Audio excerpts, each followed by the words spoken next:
के विधायकों को धमकी भरे कॉल देश से ही नहीं बल्कि पाकिस्तान में बैठे गैंगस्टर के इशारों पर दी जा रही थी। विधायकों को धमकी भरे कॉल देने वाले 6 बदमाशों को एसटीएफ टीम ने गिरफ्तार करने में सफलता हासिल की है। एसटीएफ की गिरफ्त में खड़े ये 6 आरोपी पिछले काफी समय से हरियाणा पुलिस के लिए सरदर्द बने हुए थे। विधायकों को धमकी भरे कॉल और इन आरोपों के चलते हरियाणा की राजनीति सुरक्षा के मुद्दे को लेकर गरमाई हुई थी, लेकिन आखिरकार एसटीएफ की टीम ने 6 आरोपियों को गिरफ्तार कर लिया है। आरोपियों का पाकिस्तान कनेक्शन और धमकी भरे कॉल के बीच राष्ट्रीय स्तर की जांच एजेंसियों के साथ मिलकर एसटीएफ की टीम ने सभी आरोपियों को महाराष्ट्र और बिहार से गिरफ्तार किया है। एसटीएफ ने दुर्लेश आलम, बद्रे आलम को महाराष्ट्र पुलिस की मदद से गिरफ्तार किया है। वहीं अमित यादव, सादिक, सुनोज कुमार और केस आलम को बिहार के मुजफ्फरनगर से गिरफ्तार किया है। एसटीएफ ने आरोपियों से 57 mobile SIM, 34 mobile, 76 bank ATM card, 24 bank passbook, 3 diary और 1 गाड़ी आरोपियों से बरामद की है। इस पूरे मामले में एसटीएफ ने करीब 2 से 3 राष्ट्रीय स्तर की जांच एजेंसियों की मदद और बिहार व महाराष्ट्र पुलिस की भी मदद ली। एसटीएफ की पूछताछ में आरोपियों ने कबूल किया है कि जो विधायकों को कॉल की गई थी वह पाकिस्तान से कराई गई थी। आरोपियों के पाकिस्तान में भी कनेक्शन है और इसी के चलते वह पाकिस्तान का नंबर का प्रयोग करते थे। जांच के दौरान एसटीएफ के एक जवान को भी आरोपियों की तरफ से लगातार धमकियां मिल रही थी, जिसके बाद आरोपियों के अकाउंट में पैसे ट्रांसफर किए गए और इसी आधार पर जांच को कड़ी दर कड़ी एसटीएफ जोड़ती चली गई।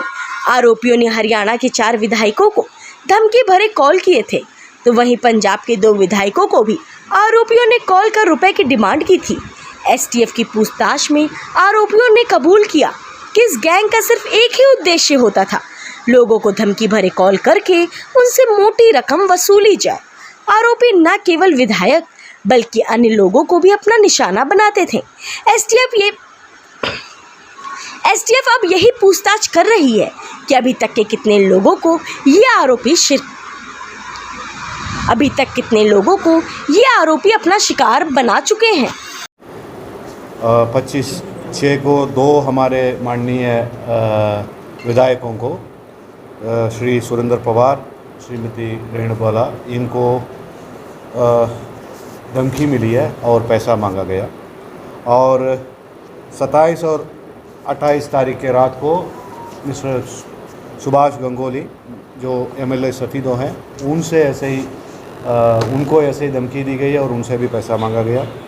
और 25 जून को श्री संजय सिंह जो एमएलए सोना है, इनको भी धमकी दी गई थी और पैसा मांगी गई। ये बड़ा संवेदनशील मामला था और इसलिए उच्च स्तर पे मीटिंग्स हुए हैं, मुख्यमंत्री, गृह मंत्री के लेवल पे मीटिंग हुए हैं और गृह सचिव और डीजीपी सभी ने इस पे विचार विमर्श करके इन केसेस को एसटीएफ को दिया तफ्तीश के लिए, फर्दर इन्वेस्टिगेशन के लिए।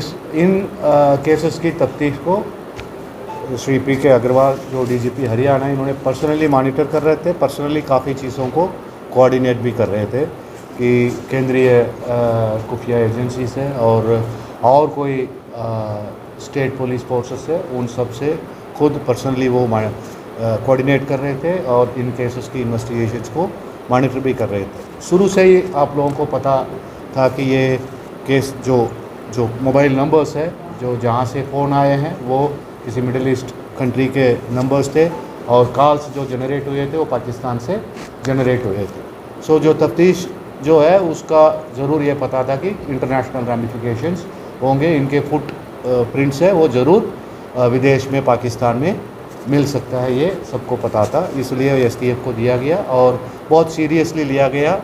इस पर बहुत मेहनत की है और हमने भी और केंद्रीय एजेंसीज ने भी।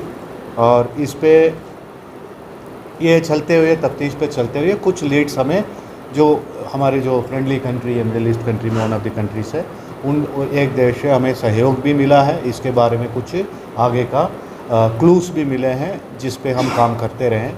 उस पे फिर इनको विकास ये कम्प्लीटली ये सारे, तब तक तो हमें यही था कि ये विदेश से फ़ोन आ रहा है, विदेश का नंबर है, विदेशी होंगे और नाम लेते जा रहे थे कि यहाँ के जो क्रिमिनल्स है, जो पॉपुलर गैंगस्टर्स है, उनका नाम लिया जा रहा था। एक विकी गिल का नाम बार बार हर ऑनलाइन अवेलेबल है,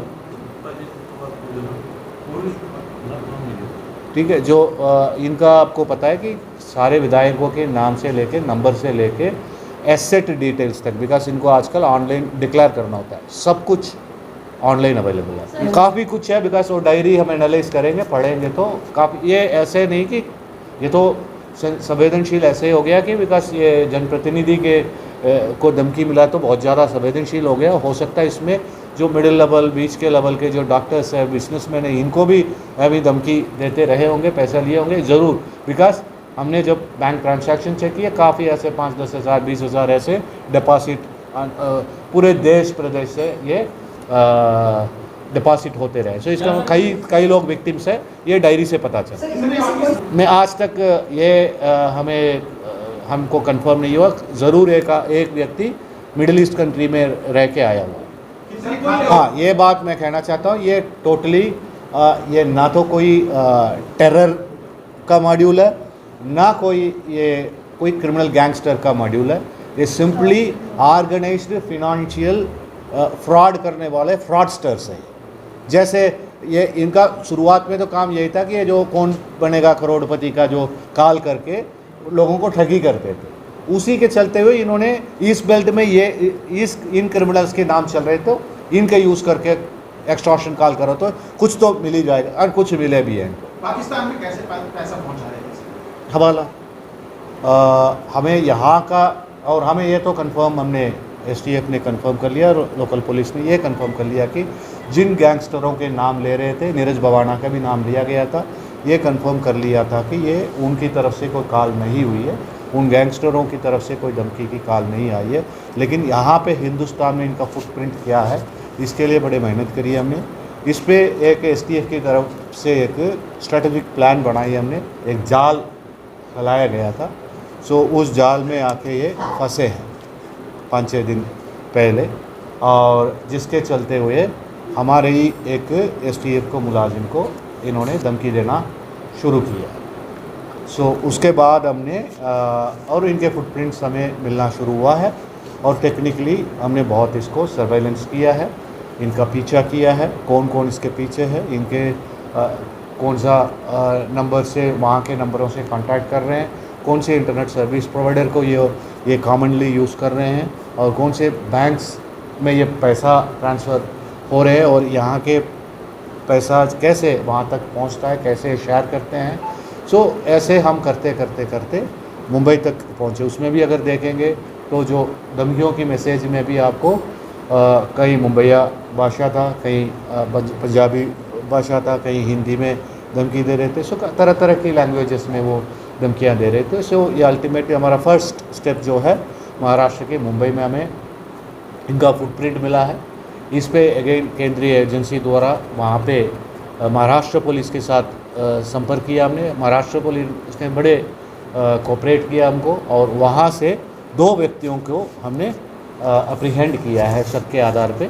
सो उनका नाम ऐसा है, महाराष्ट्र से, जो मुंबई से 2 लड़कों को गिरफ्तार किए, रहने वाले बिहार के ही हैं, और वो ऐसे हैं कि दुलेश आलम है और एक बद्रे आलम। ये 2 जो लड़के हैं जो बिहार के हैं, मुजफ्फरपुर ज़िले के हैं, इनको पहले हमने डिटेन किया है।